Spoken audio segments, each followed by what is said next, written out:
AirAsia down. Arrests in Hong Kong as pro-democracy protests return, and over 70 die in India. Plus, South Korea and Japan are about to enter into an intelligence sharing agreement, and the Great Tsunami 10 years on. For Monday, December 29, 2014, this is the Asia Brief.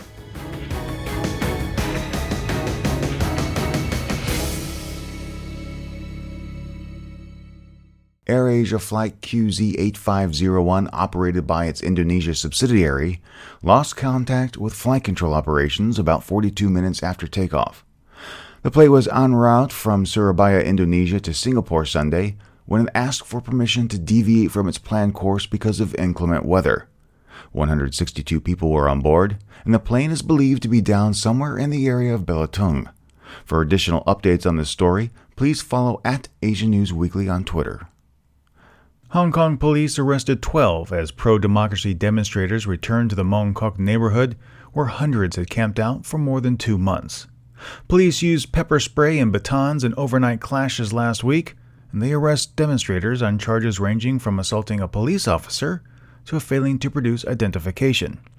The gathering marked the first sizable rally since the protest sites were cleared earlier this month. It was a bloody Christmas in northeast India, where over 70 died and thousands fled their homes. According to officials, separatist rebels killed dozens of villagers, some children.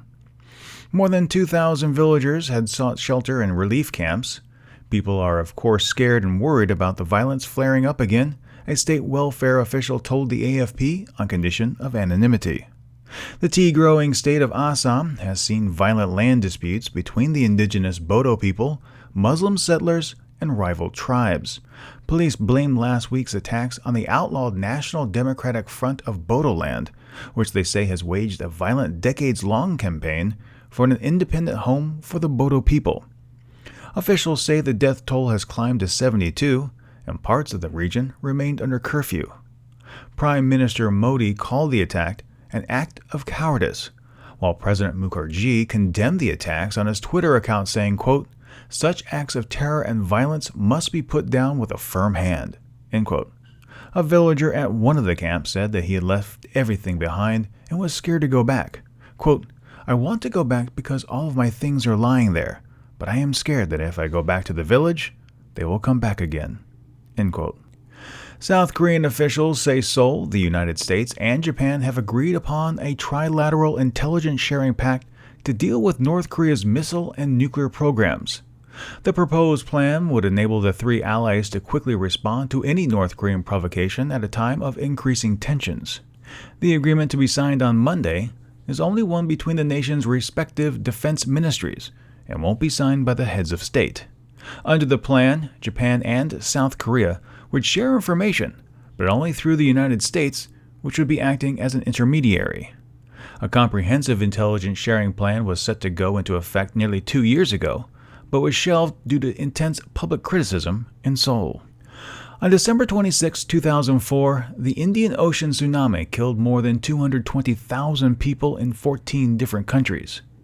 This past Friday, beachside memorials, moments of silence, and religious services were held across Asia commemorating the event's 10th anniversary. Experts continue to warn that despite millions of dollars spent on early warning systems, the region's disaster preparedness remains shy of what it should be. The disaster was triggered by a 9.1 magnitude earthquake, the region's most powerful in nearly 40 years. It sent waves roaring across the Indian Ocean at breakneck speeds, even reaching East Africa. It was so powerful, it caused the Earth's axis to wobble a few centimeters. Indonesia was the nation that suffered the most losses, with over 160,000 dead. Friday in Banda Aceh province, Vice President Yusuf Kala remembered how the world came together following the tragedy the day after Christmas. Quote, "This commemoration ceremony is not only to pray for the victims and to thank people around the world, but it is a time when we can learn how to resolve the problem, as the lesson from the tsunami taught us how to resolve a complicated problem by uniting as one," end quote. In Thailand, Prime Minister Prayut Chan-o-cha led a remembrance ceremony attended by survivors, relatives, and foreign dignitaries.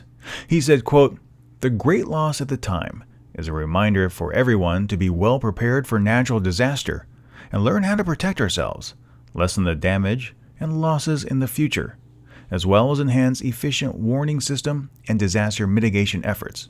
End quote. A sophisticated $400 million early warning system is in place across 28 countries throughout the region, but parts of the network aren't operational, and many haven't been educated about how the system works. Shamika Sirimain, who focuses on disaster risk education at the United Nations Economic Commission for Asia and the Pacific, said, quote, "End-to-end early warning systems need to be put in place. A lot more needs to be done. This is an unfinished agenda." End quote. Complete information on all of these stories can be found in the show notes, and if you enjoyed this podcast, please share it with your friends. You can subscribe to this and other podcasts on our website. Just click the subscribe tab at the top of the page or those big iTunes and Stitcher buttons. Subscribing is free, and when you do, the next episode is automatically delivered right to you. Thank you for listening today. For the Asia Brief, I'm Steve Miller.